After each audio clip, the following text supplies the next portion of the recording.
Ed from Pinball Mayhem here. I got a new project I wanted to share with you. This is a kind of working Miss Pac-Man cocktail table. It has a loud humming noise. The monitor works, needs to be adjusted still, but it's a little ratty. It's been beat up. Someone drilled in some additional buttons using some of these volcano cones, and so I decided I don't want to bastardize it, cut the harness or anything, but I want to use it for 16-1 so I can play other games, especially because I already have a hole for another button. And the wiring harness inside's clean, but there is some cabinet damage on the bottom that I glued up. So first things, I'm not endorsing any products here. I'm not being sponsored. I paid for all the products with my own money.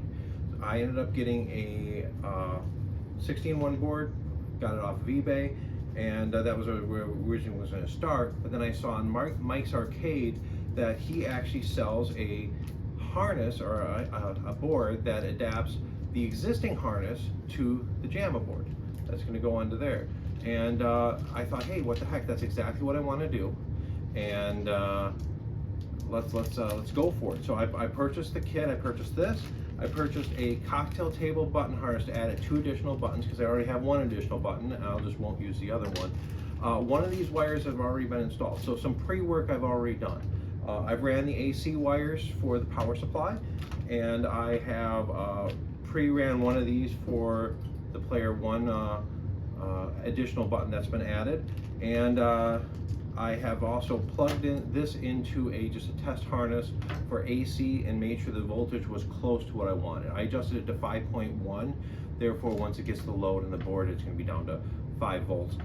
Anywhere between normally 4.8 to 5.2 is safe, and you want to adjust it down to 5 volts with a load when you're finally done. But that's what I did prep-wise, and I got my hardware here that I'm going to need to attach it. Oh, I also attached the feet to this board. Those feet are normally optional. I know Mike sells a kit with everything, and there's a couple changes I'm going to do, or just a couple notes I'm going to say, things that I would change from his kit. So starting with, I am going to pre-attach the power harness to the power supply. Now, looking at these wires, that's one thing that kind of bothers me, is we got ground plus 5 volts, then you have negative 5 volts and plus 12. Normally yellow means 12 and blue, negative 5 is like a light blue.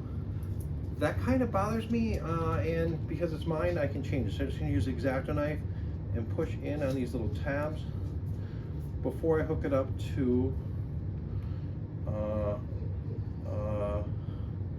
the power supply, and I'm going to do that ahead of time. So I'm just going to work this out carefully, and I'm going to just make the 12 be the end. And I did verify in the wiring diagram, and I verified against a Jamma harness. And I'm just going to swap this on over. That's one thing I would do differently, but it's not a huge deal. I'm going to pre-attach that harness. Now this is going to be in the cabinet like this, so I want to make sure my wires are coming up towards the board. Plus 5, ground, negative 5, and plus 12. Now, a note with this is, actually, there's 2 plus 5s coming off, 2 grounds. A note with this is you leave the existing power hooked up. You're still using the AC to power the lights, the monitor, and everything. Now, another thing that Mike does sell, he sells a complete kit that has a harness for you to hook to your AC line and then tie it in with the monitor. I'm not 100% certain on that. The monitor is normally on a separate AC circuit that's isolated, and that AC circuit that's isolated protects your game board and a few other things. So me personally, I would rather just hook into the AC after the switch, after the interlock. Now, all the Miss Pac-Man, I checked in the original manual, all Miss Pac-Mans, that is right after the EMF filter. So a little bit of piggyback spade terminals, and you are good to go. So that's what I did. I put 2 piggyback spade terminals in. I ran 2 AC wires up to feed into here. They don't have the spade ends on yet, but they are terminated, and they are ran along the harness, and they are hooked into the AC. So that's the pre-work I did. Now, Please note, if you do not swap that wire, yellow at the end, you are going to have these two switched. I just want yellow to be the proper color for troubleshooting in the future. I can always just look at it and not have to read it and put a meter on it. That's good to go. This harness and this, and set these off to the side. Don't need this quite yet. This is my hardware. Set this off to the side. Now I don't need these two tools anymore, but the tools I'm going to use are 1/4-inch nut drivers. I got 2 lengths, Phillips screwdriver, stripper, and a nice quality crimper for those spade terminals. Set those off behind me. We are going to open this up.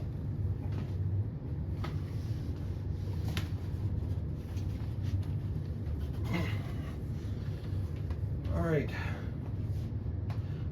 The game board's on the left here, and it's kind of hard to see, but there's a silver filter on the bottom. That's where I tapped into, and I ran 2 AC wires unterminated along the wiring harness, and I'm going to zip tie that in later because I'm going to run more wires with it.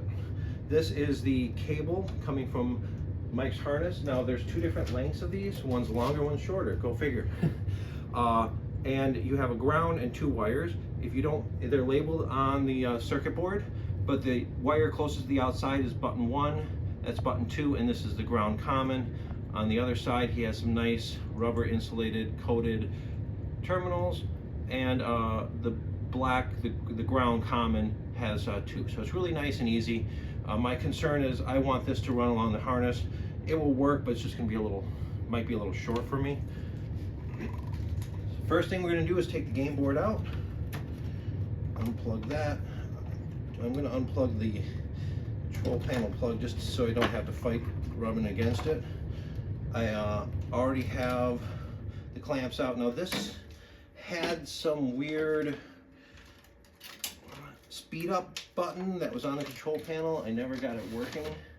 Let's pull out the Miss Pac-Man board, and this is the Pac-Man board. Miss Pac-Man is Pac-Man with an extra board in it. And something's tied up here. Oh, that might cause little problems. Okay, pull that out. That's the existing board. Now we have the 5 tied into the 5 here, so we won't have a problem because the voltages are all bypassed. Set this off to the side. So that's not actually going to cause any problems with what we're doing here today. Reason being is all the power to the Jamma comes from this plug. It's isolating the power and just using the switches. So even though your harness may be cut like that, because that's all for your power wire, these power wires are cut, the AC 5 volts, it doesn't matter. First step is we're going to plug that in and position it properly.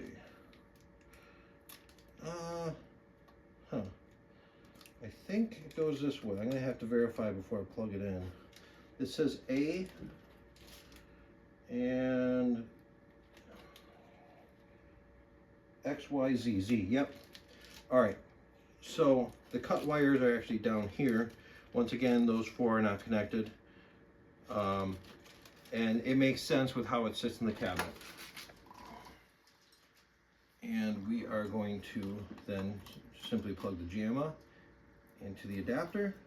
Maybe we should have done that first. There we go. So that board is ready to go. There's 2 jumpers here. If I pull those jumpers off, leaving them in allows the start buttons to work as button 1 and 2. I'm just going to leave those on for now, and I'll configure the jumpers on this board later. So that is ready to go. I just need to fix it to the side of the cabinet with my hardware. Here. And I like using these hex head screws because then everything mounts. Actually, I'm going to wait. Before I do that, I'm going to put the power supply in. The reason being is this power supply is going to take up the most space. And it might get a little bit of problems in this. I can make them fit. So, what I'm actually going to do is there's a a screw on the back here that holds the plastic down, and this is too long.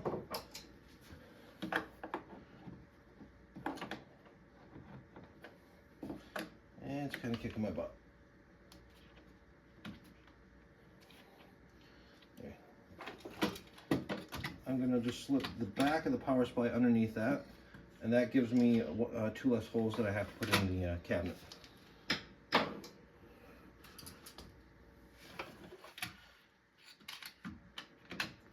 Slip that underneath the screw, and then I'm going to put these screws in.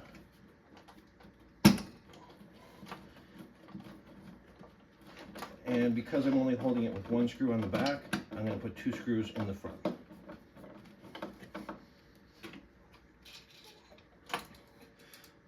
These Klein drivers are really nice because they're magnetic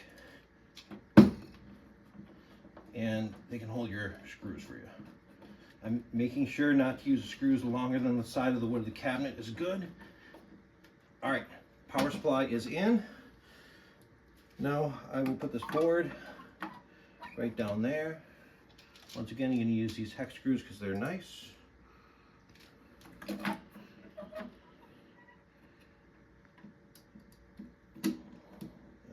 don't drop it.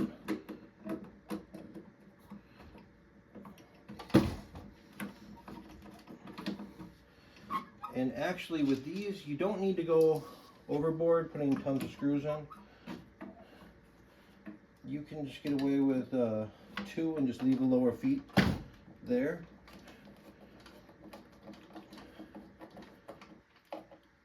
One thing to keep in mind is everything you put in has to clear the neck of the monitor. Okay, so I could always add more screws later, but for our purpose right now, that is in. And I didn't have these tight, I just had them loosely fitted. There, that board's mounted. I'm going to re-plug in my control panel harness. And then this is going to plug into the player 1 spot, giving me that player 1 button. This is going to plug into here, giving me my power. Almost done. Last things I got to do is hook up the AC wires, and I'm ready for testing. Now right now this is unplugged, of course. You don't want to electrocute yourself or burn out a circuit board you can't replace.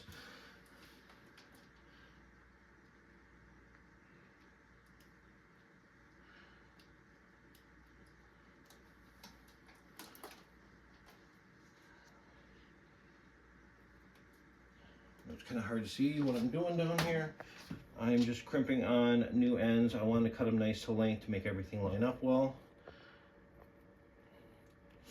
Quick note, these crimpers push in on the back side, and you look at these spade terminals, there's kind of the flat is back and these metal wraps around and gets the seam on the top. I always like to put whatever you're pushing into it on the back flat side of the terminal. That way it doesn't split and not crimp. So I'm actually just pushing the flat against the wire.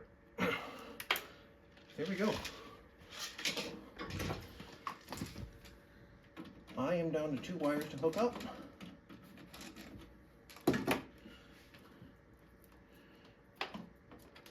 And then adjust my monitor.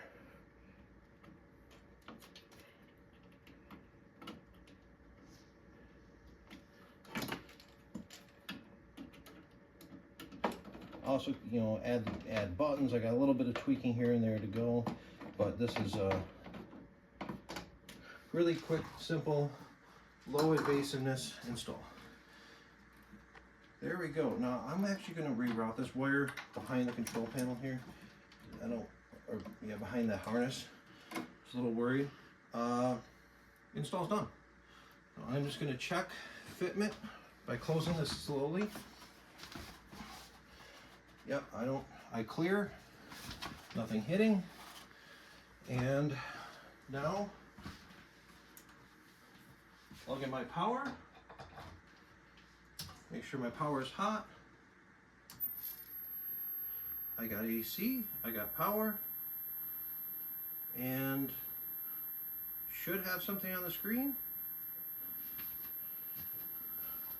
because the monitor is powered.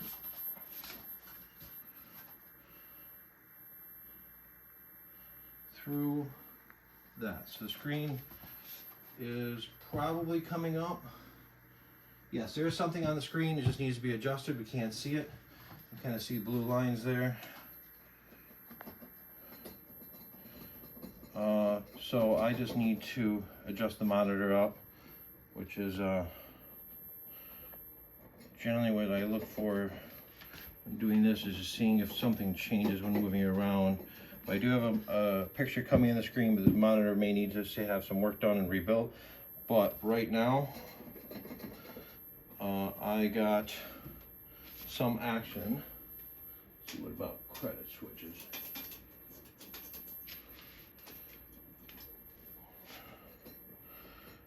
So yeah, that's pretty much the bulk of the physical install. It's heavy. That is the install. Get the board in, get it hooked up right. Thank you for watching, and stay tuned for more arcade videos. Make sure to follow us on Facebook, see what we're up to. And I'll post some pictures of this when I get it all adjusted, and maybe just do a quick little follow-up video playing it. Thank you.